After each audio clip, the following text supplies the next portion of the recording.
Well, hello everybody. Welcome back to Galactic Wisdom. Andrea, it's so good to have you with me again. It's my pleasure to join you. I know I've been rather in absentia for months. I have. There's very few people that I interact with as much as I do with you, which I love because I have you on my show frequently, and I've been on your show several times, and it just feels so right and good and pure and true. And I tell you the same thing every time. Ask me anything. I'll give you an honest answer, whether you like it or not. Well, that is awesome. Now, last night, you participated in a world peace manifestation meditation that I hosted in Yes. my Galactic Wisdom Patreon group. And one very wise thing that you said after we'd finished the meditation was that if we are really going to effectively try to heal the world, it's good to, as a starting point, to first heal ourselves.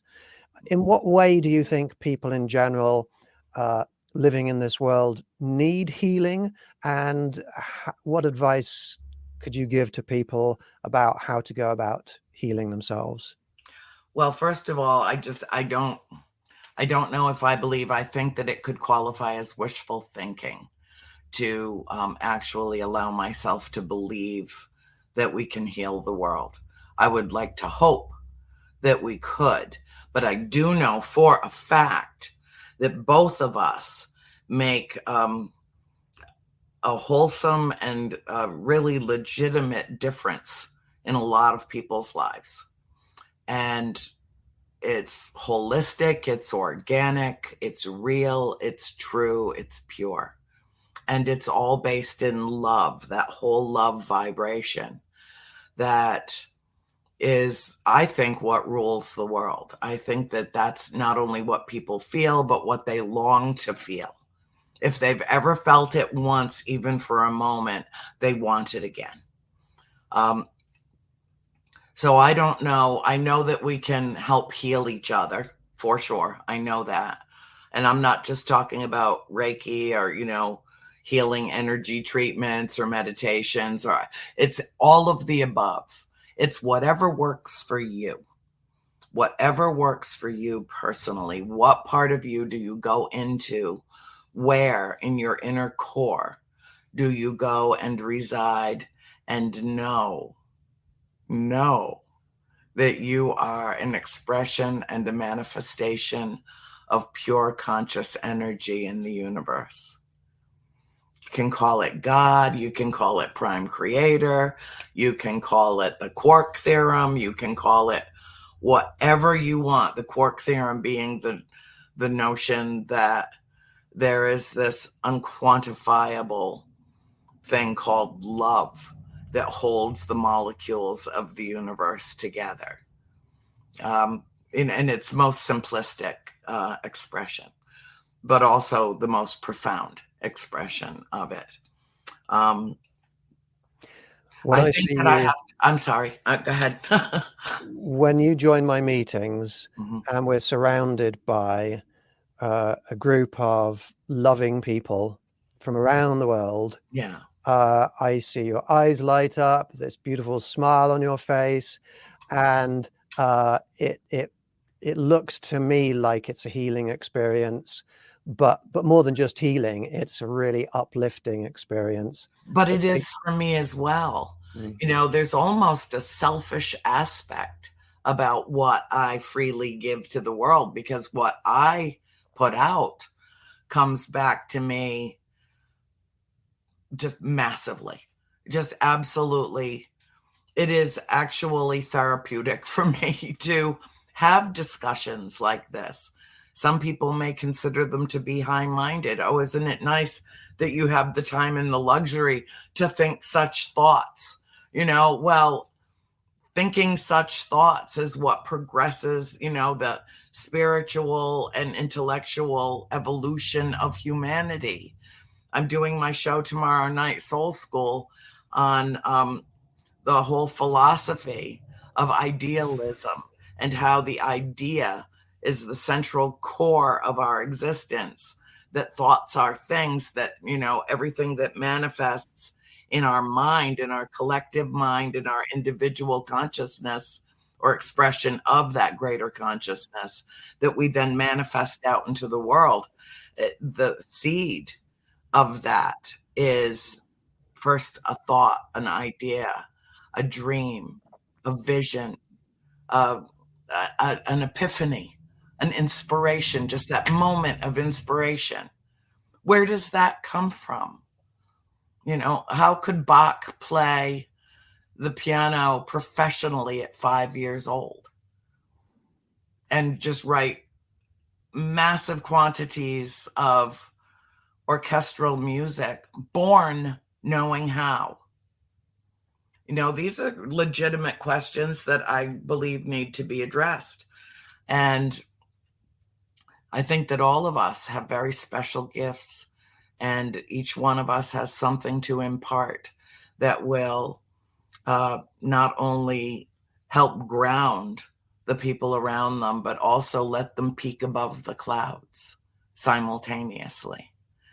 And when we achieve that kind of communion, that kind of conjunction, when that occurs and you connect with another person on a very profound level, and you are able to express to them and absorb from them what they're expressing to you simultaneously, that is healing. Communication is healing. Why did this country and this world go into a mental health crisis during COVID? We couldn't see each other. We couldn't be together. We couldn't physically interact. As soon as I see you, I've got my arms around you. You've got your arms around me. There is an exchange of a vibration that occurs between us that is healing. So if you wouldn't mind coming over tonight, a hug. No, that's right. You're in California.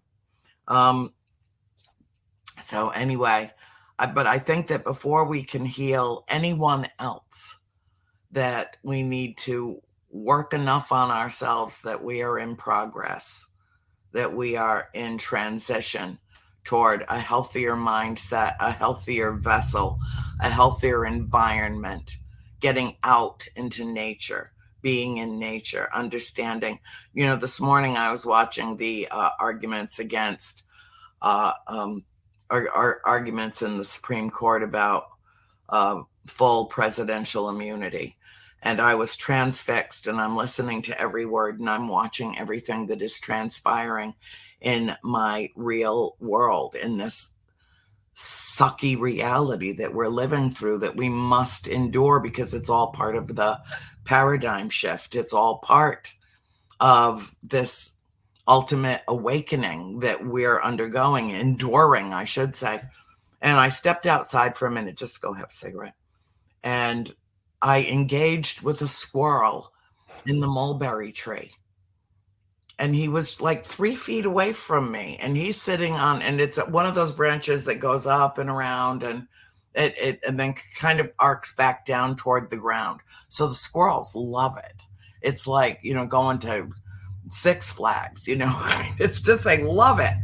And so I walked out onto the carport, and he stopped and he turned and he looked at me, and I knew that it was one of the quads, one of the 4 babies that we had this spring living in the hole in the tree in the backyard.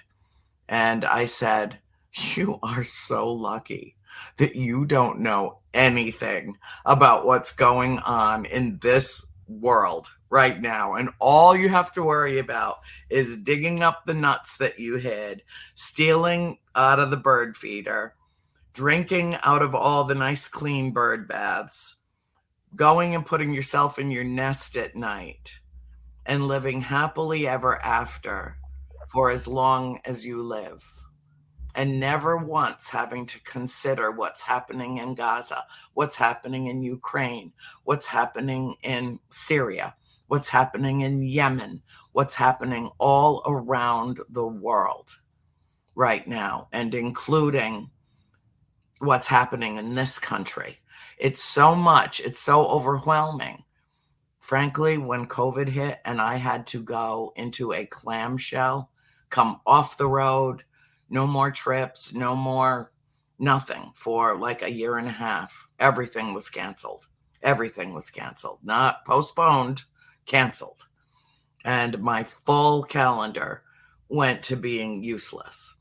And I loved being home alone. I loved being isolated.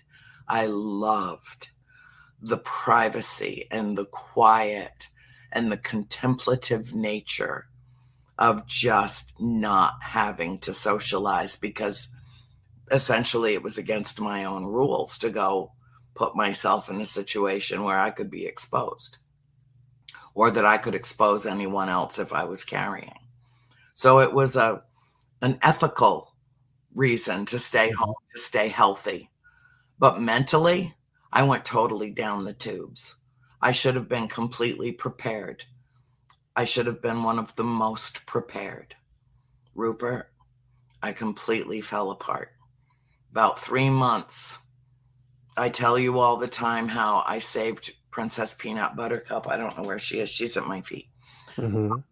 But she saved me, because it was about 3 weeks before I found her, about maybe 2 or 3 weeks before the World Health Organization declared a global pandemic. And it was bad. I came home and she was all the joy I had. I just sat in front of the TV and I cried and I cried and I worried and I wrung my hands and I couldn't sleep, or I slept too much, or the only reason I would get up and function is because of her, because I had an obligation and a duty to be a good new mom. And she kept me together through an otherwise, I don't know how things would, I was bereft for the world. It's like I felt every single death. It was a barrage of death. Friends calling me at 3 or 4 o'clock in the morning, telling me that they had just lost a child. And before they even called anybody in their family, called me first.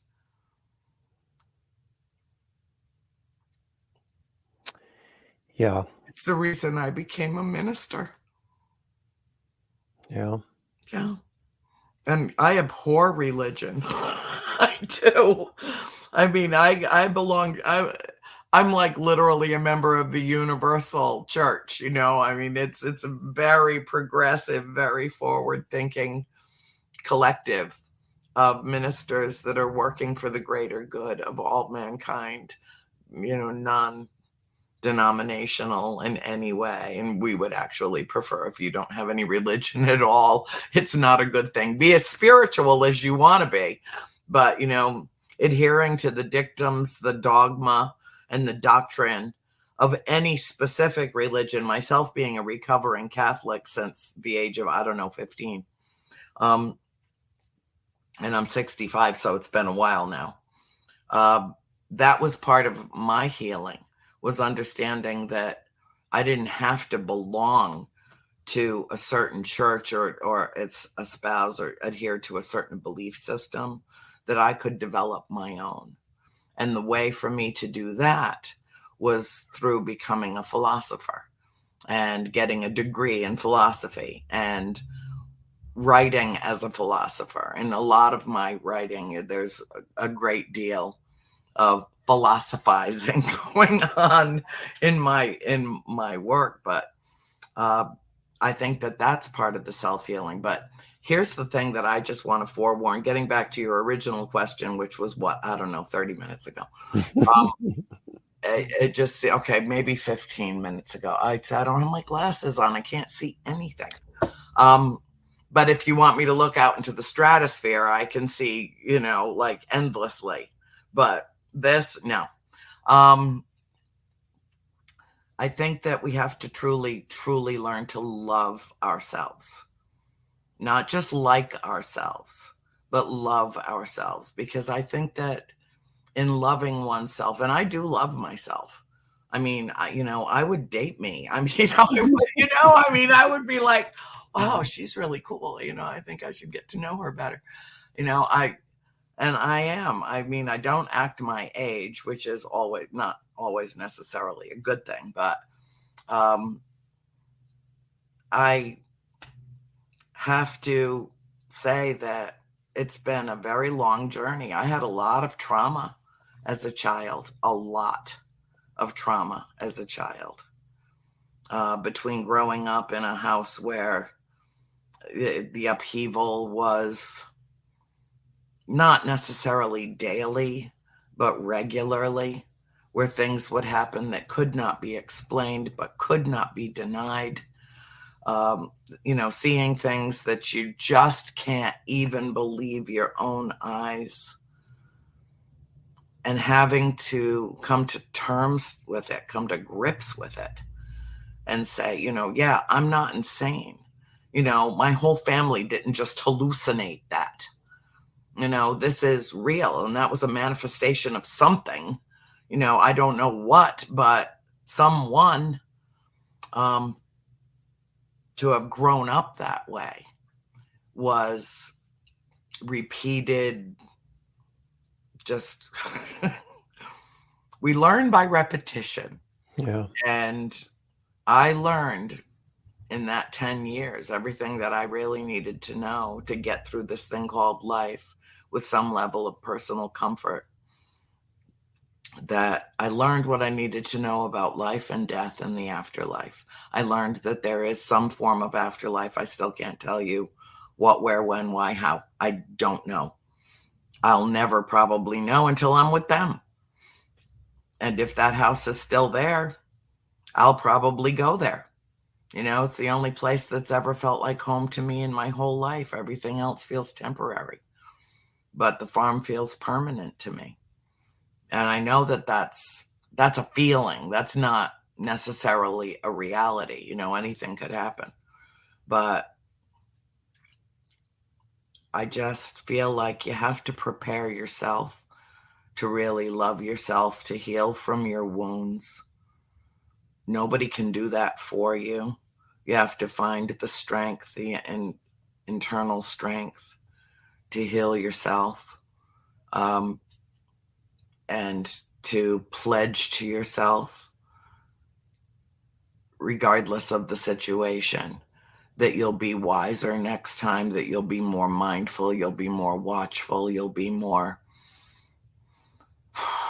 prepared for the next door that opens and able to make decisions quickly about self-preservation, about getting through on the other side and coming out whole in spite of something that felt like it completely fractured you. And so, having grown up like that, I look back on my life now and I'm like, yeah, okay, I did really well in high school, and then I went to college and I did really well. I got a degree in English literature and philosophy, and then I opened a business that was really successful for a lot of years. And then, I opened another business later, a restaurant, which that was there for 10 years. I mean, my life, I taught at a school for like almost 10 years. And then I wrote my books, and it changed everything. And I look back on all these things. I was in the theater company of Rhode Island for more than 20 years. Cast member, a musician, a performer, really not that good of a stage dancer. I never liked the dancing numbers. I was like, I am going to fuck this up. I know I am going to trip over my own foot, make a fool of myself. I never did, but I always anticipated that I would. I was very self-conscious about that. But through that whole process, every hurdle that I went over, every painful thing that I ever encountered in my life, it can either drag you down into a rabbit hole so deep that there's no way out, or it can make you tougher, more resilient, smarter, more savvy, even cunning, And it does do that for some people. Some people that have been very badly injured in their youth turn around and become criminals, become, do things, I suffered this, I'm taking it out on the world. I mean, there's a lot of mental illness and sickness in the world, more so than ever right now. And COVID has a lot to do with it, with that isolation that we suffered, being social creatures that we are. I mean, right now I'm a little pissed at myself. I've got things that I have to do that I haven't been able to do because I've had other things to do. And there's only one of me, and the draws on me are substantial. So things that I anticipated being completely done and over with last year, are still lingering, and my time is not my own.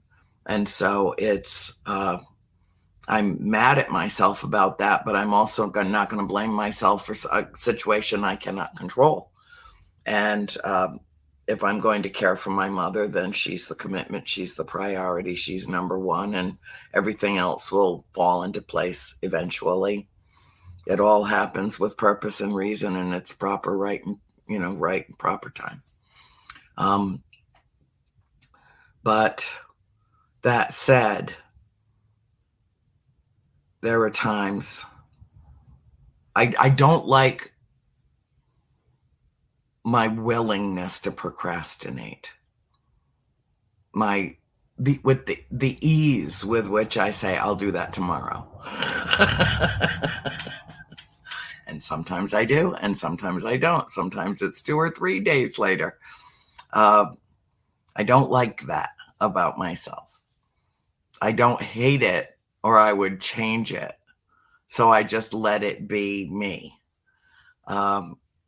And sometimes I do better, and sometimes I do a little worse. But mostly, this is how I am. I think that it's important to be authentically you, and to communicate and connect with people in meaningful ways that are so transparent that if we could treat each other like we're looking at ghosts, if we could just look through each other and see the essence of each other and the purity of each other. I don't believe anybody's born evil. I don't. I think that if you can see the innocence in somebody's eyes, that fleck of their inner child left behind, that's a great gift. If you can give it to people, if you can ignite it, the little spark that bursts into a mighty flame, Dante, that is wondrous. That is wondrous. And so when I go out into the world, I just bring me with me. I just do out there how I am right here. And when you live according to your own inner philosophy, what guides you to be a better person every day, to make a difference in the world with someone every day, then you are healing the world. Because I think that cumulatively, it makes a difference. And it is innumerable. It's immeasurable, unquantifiable. But it's real. It's real. It's metaphysical, not physical, but it's real. And when we lift up, when we alter the vibration of the planet, when we collectively come together like we do on your Zoom, your Patreon, what a wonderful collective. What a wonderful group of people that it's lovely, lovely. And respite in a time when people need it, really need it. So I hope I answered your question. It only took me 25 minutes to do it. There we go. I think you did answer my question. Thank you very much. I think it was you that I heard once saying love is the answer to every question, to every problem. Every question. Love is the answer. Love is the answer. That's it. It's so freaking simple. Yeah. And there are lots of people in our world who need healing, who are struggling, who sometimes don't know how to heal. Love is the answer. If you go to many people with various emotional trauma, mental problems, people who are not happy in their lives will go to a psychiatrist, a psychologist, a therapist.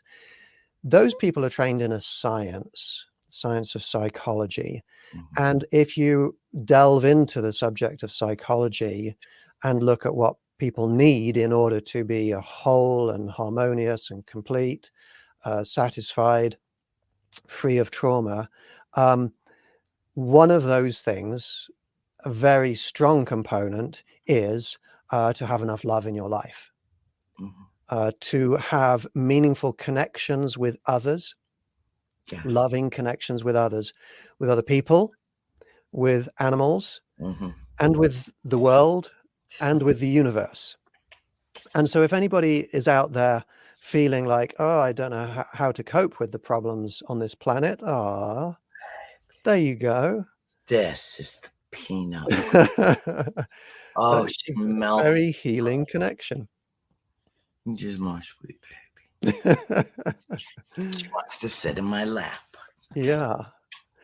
And so, if anybody is in any doubt about how to make their lives better, how to reduce, minimize trauma and pain from others and from the outside world and from just situations in life beyond people's control, find ways to both give, receive, share love with others.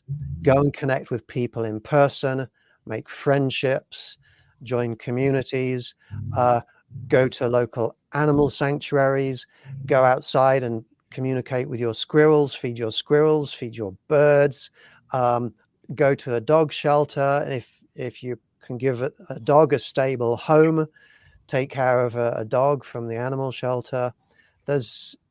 And giving love in those ways really does bring love back to you, help us to heal, and then help us to heal others. Right.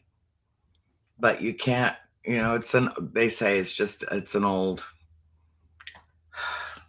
phrase that you can't help, or you can't love another until you really love another, until you love yourself. And I always thought that phrase was rather judgmental, because there were times that I didn't love myself so well, but I was perfectly capable of pouring the best part of me into another person. Yeah. So that didn't, it seemed like cognitive dissonance to me, because I was like, well, that's not been my experience. I think that you can, that it is elusive. It's these fleeting emotions that we have that can sometimes be so overwhelming. And yet I also consider that they heal us, they teach us, they guide us, they lead us with love into the next situation in our lives. Yeah. But life is hard, and none of us should, delude ourselves about that. It fractures and shatters a lot of people. Yeah. It just takes them down. And I totally get that. I totally do. I know that I need to do better about, being queen of denial, about not taking care of my own well-being, my own health and wellness. I need to eat better. I need to lose weight. I need to go to a doctor. I need to do this. I need to do that. I need to do, and it's like, oh, all right, well, I'm going to repaint my nails today. That's a good thing to do to make myself feel better. And then I go take a nap, I mean, it's very depressing, and it's very hard to be living through this situation that I know that it's a lot to be immersed in. Yeah. And being around the clock caregiver is the most depleting and also the most rewarding thing I've ever done. Yeah. You decide what to take from a situation and what to reject, I think. I see how much love you're pouring into your family, your mother, your whole family, Yeah. and it's inspirational. It's wonderful. I have a question for you, because when people maybe feel like they're not worthy in any way, you're talking about loving oneself. If there is judgment before love is given, that is not unconditional love. Do you think that loving others should be conditional, or do you think unconditional love, not just loving others, but loving oneself, do you think unconditional love is something we can give and should give? I think altruism, truly being selfless, is a very, very rare trait in human beings. And I think that's part of our built-in self-preservation. We have to take care of ourselves ultimately. But I also think that there is no such thing as completely unconditional love. If the conditions change so drastically that you have poured yourself into a relationship, for instance, this is, just as an example, and it went very well for a long time, and then all of a sudden, everything changed. Everything changed. And when it did, it became conditional. It made that transition to conditional.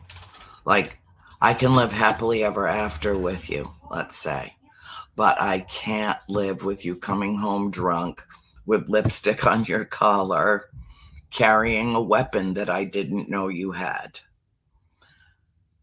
The circumstances alter the condition, and unconditional love can quickly change. All expressions of love can completely change if what the person is receiving back in terms of stimuli, feedback, biofeedback, whatever, body language, whatever. If somebody goes from what you thought was a loving individual to a threat, it's conditional love. It alters the nature of the emotion that you felt for that person. So I don't think there is I think that it's a nice thing to aspire to. If you know you have found your right and perfect person, it may certainly feel unconditional, but more often than not in relationships, I have found the relationship beginning almost lays out the conditions for it. That even if it's subliminal, even if it's subconscious, we have expectations. Like, you go into a relationship with someone and you make what should be a safe assumption that it's monogamous. And then 6 months down the road, you find out he's got 5 other women on the hook around the country. that changed the condition. It's no longer unconditional love. It's get the fuck out of my house. I mean, it is. That's what it is. And it's complicated and it's hard. And it's really why a lot of people feel it, but they hide from it. They know that it exists in them and they feel it in other ways. Maybe they express themselves that way with someone who is really safe, like a dog or a cat. I think that's why our pets are so important to us, because it's the only place that we can actually feel unconditional love. I don't care. Where'd she go? There's my baby. I don't care what she does wrong. I don't care what. It hardly ever happens. Occasionally, something goes wrong. Something gets chewed up. The cat food gets stolen out of the bowl. I don't care. The dog can do no wrong in my eyes. If she makes a mess, I'll clean it up. If she knocks over the water bowl, I'll get the terry cloth towel. That's unconditional love. That's what that is. And I think that we're really only capable for feeling it with our pets, who are completely reliant upon us, that we have to be obliged to meet their needs. Princess Peanut Buttercup knows the phrase, as you wish. She knows what that means. She's getting the treat. She's getting that can of, something special, a little special to go in with the rotisserie chicken. That's pure, unconditional love. And the dynamic of it never changes. And the mourning, my mother lost her sister, her brother-in-law, her, there were 4 people in her family that died within a very short period of time. And she didn't shed a tear. She was very sad. And she had regrets that she hadn't gotten down to see them before they passed. But she didn't cry about it. When her little dog Coco died, she cried for 3 months, every day, every single day, wept over the loss of Coco. I think that my love for the Galactic family is a different love than I feel for humanity and the earth. And I love humanity and I love the earth with a depth and a richness that's hard to describe. Words seem inadequate. But what I feel for them completely redefines it. I don't even know who I love. I don't even know who I'm contacting with. I know one name. That's it. One name. And I've been a contactee since I was a child, a little kid. I don't know who I'm talking to. I don't know who it is that intervenes on my behalf. That's happened several times over the course of more than 50 years of being a conscious contactee. But it's the love. It is the love. It is the wonder of having an experience that is literally purifying and life-altering. In a split second, everything changes. And there they are. And here you are. And there it is. Do you think that they love you or humanity unconditionally? If anybody in the universe is not just technologically advanced, but spiritually evolved enough to understand and love us in spite of our frailties and our foibles and our quirks and our cruelties. it would be them. And I think that the reason that they love us so much, I think that they really want us to change and to heal and to cleanse ourselves and this miraculous planet that we live on. And it is a miracle that we haven't killed everything on it. I mean, it is that we haven't yet killed everything on it. But if we just keep going the way we are, it's inevitable. The earth will survive. We won't. Humanity won't. We are the pestilence on the planet. We're doing the most damage to the planet. Yeah. Unquestionably. But they love us. They want to preserve this planet and heal this planet. And they want us to be able to live in concert and complement in tranquility with the planet, to understand and appreciate that it's a living, breathing organism, not just a ball of rock. We don't even know what's going on below the crust. We only know a little bit. You know, any geologist will say, we are literally just scratching the surface, okay? We know nothing compared with what there is to know, but I do know this. I do know that they are out there. I do know that they love us. I have never for a moment felt fear during any encounter that I've ever had, ever.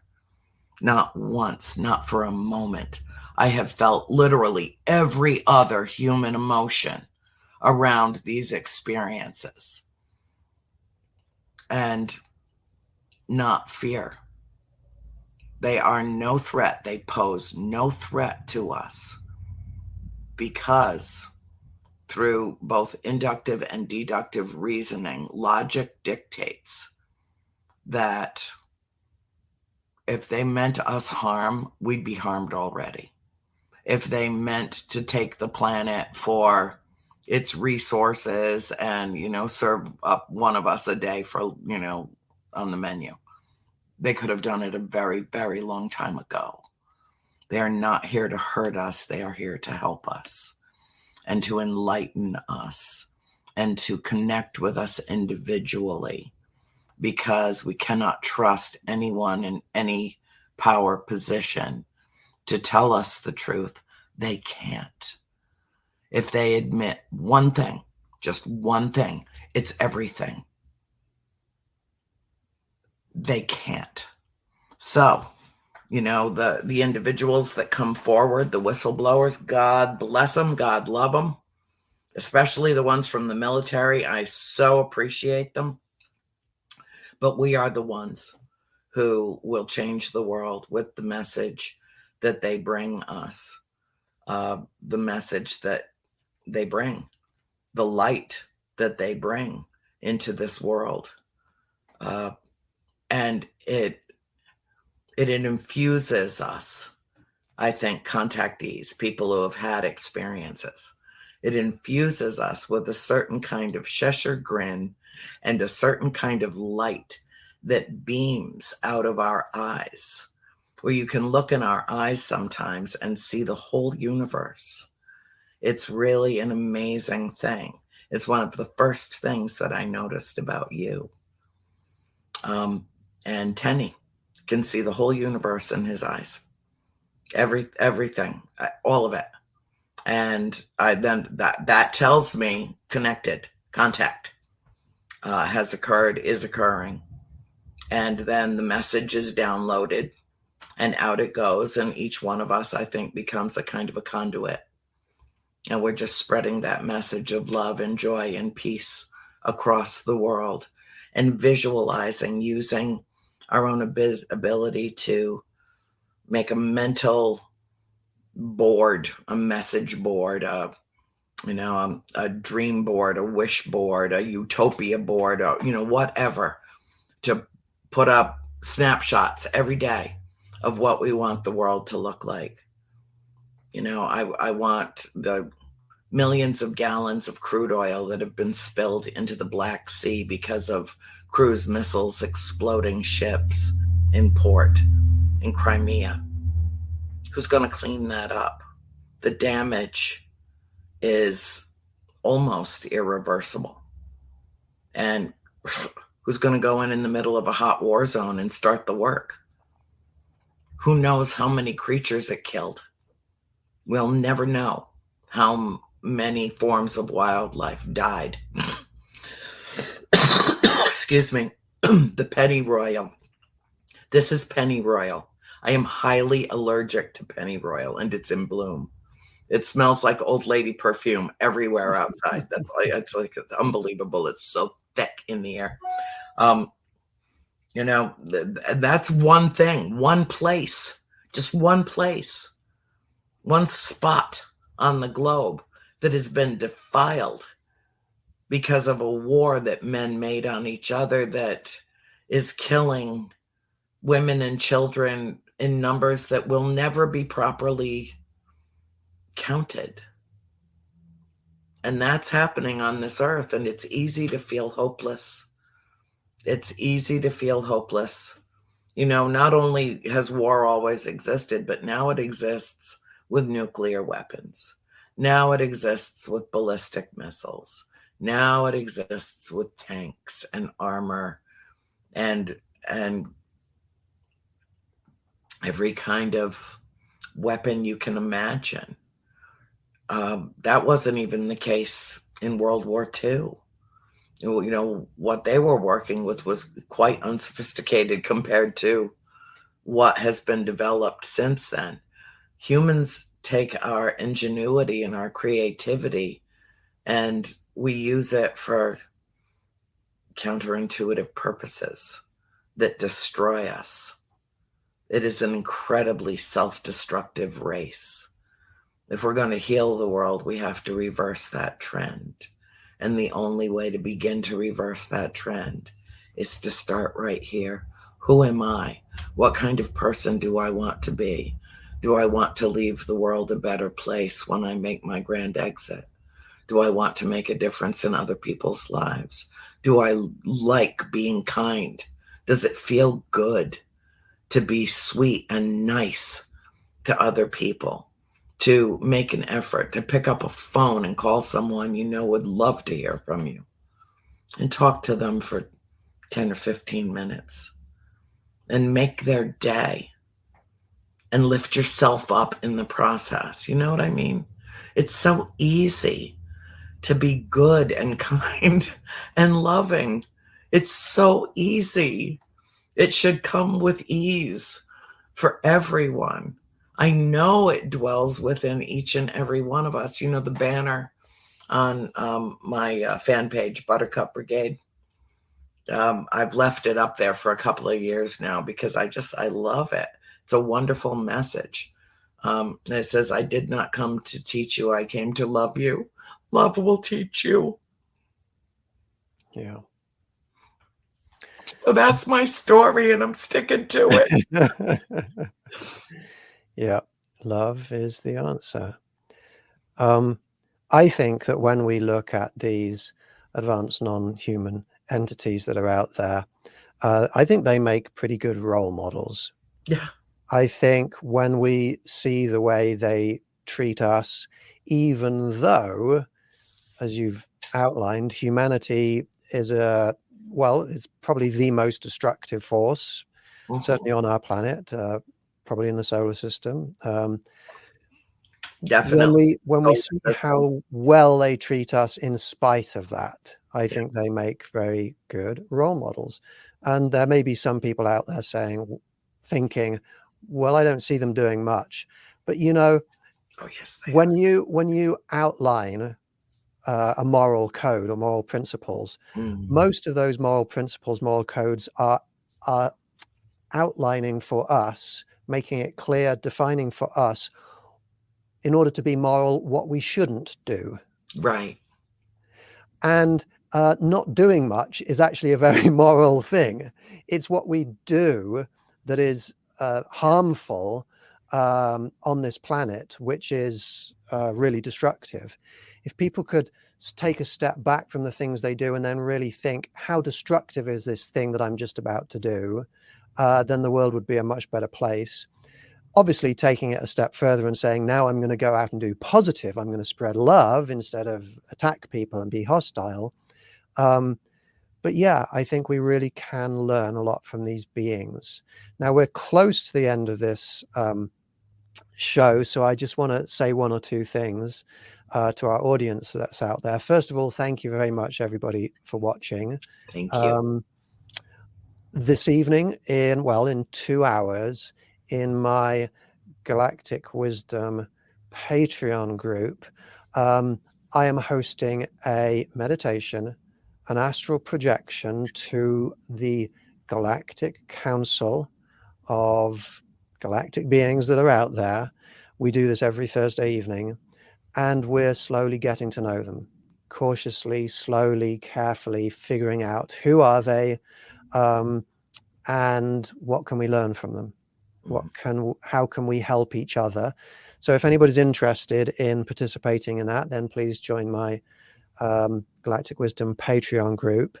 I really hope that people will tune into Andrea's A World Awakening tomorrow evening with Soul School. Is it Old School? Soul School too. Soul School, and then A World Awakening from 9 to 11 on KGRA here, the network we share. Absolutely, because every single episode of Soul School and A World Awakening is full of wisdom and love. We had a lot of other questions that we were going to work through. I'll come back. We will hold those for another occasion. Could you just let us know, Andrea, the name of the one being that you are aware of who is interacting with you? What is the name of that being? Her name is Hudel, Hudel. Fantastic. And I look forward to hearing more about Hudel on another show.